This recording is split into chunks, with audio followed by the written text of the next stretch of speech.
আসসালামু আলাইকুম বন্ধুরা, আজকে আমরা আলোচনা করব শীতে ঠান্ডা কাশি বেড়ে গেলে করণীয় কি এবং এর চিকিৎসা কি এই বিষয়ে কিছুটা আপনাদের ধারণা দেওয়ার চেষ্টা করব। শীতের আগমন হলেই অনেকের স্বাস্থ্যগত সমস্যা দেখা দেয়। আবহাওয়ার পরিবর্তন, ঠান্ডা বাতাস, আর্দ্রতা তারতম্য এবং অপর্যাপ্ত পানির কারণে শরীরে রোগ প্রতিরোধ ক্ষমতা দুর্বল হয়ে পড়ে।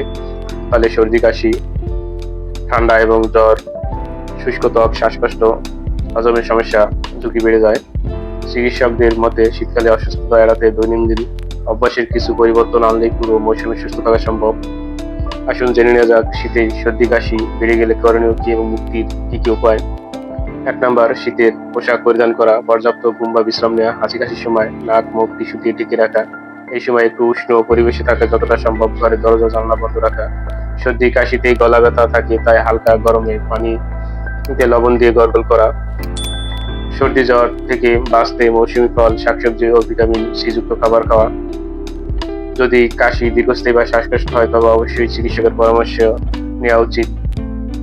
কোনো অবস্থাতেই স্বাস্থ্য সমস্যা যেমন অ্যাজমা বা অ্যালার্জি এ ধরনের সমস্যা দেখা দিলে অবশ্যই চিকিৎসকের পরামর্শ নেওয়া প্রয়োজন।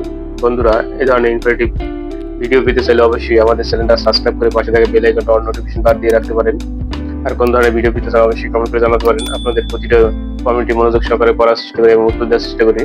চাইলে আপনারা কমেন্টের মাধ্যমে আমাদের সাথে যোগাযোগ করতে পারেন। বন্ধুরা, এখানে কিছু আমরা ওষুধ নিয়ে আলোচনা করবো, যে ওষুধগুলো সেবন করার পর যাদের শীতে ঠান্ডা কাশি বেরিয়ে যায় তাদের এই সমস্যাগুলো সমাধান হয়ে যাবে। বিশেষ করে যাদের গায়ে জ্বর থাকে, ঠান্ডা কাশি থাকে, তাদের জন্য এই ওষুধগুলো 18 থেকে 25 ঊর্ধ্ব সকল রোগীদের জন্য সেবন করতে হবে। শুধু গর্ভাবস্থায় ব্যবহার করা যাবে না।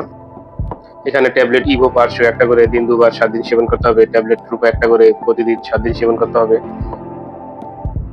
ট্যাবলেট এইচ একটা করে দিন 2 বার 5 দিন সেবন করতে হবে। ট্যাবলেট বোনো 20 একটা করে দিন 2 বার 7 দিন সেবন করতে হবে। বোনো 20 মূলত গ্যাসের ওষুধ।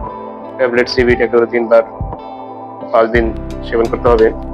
তো বন্ধুরা, সবাই ভালো থাকবেন, সুস্থ থাকবেন। আজকের মতো এখানেই বিদায় নিচ্ছি। আল্লাহ হাফেজ।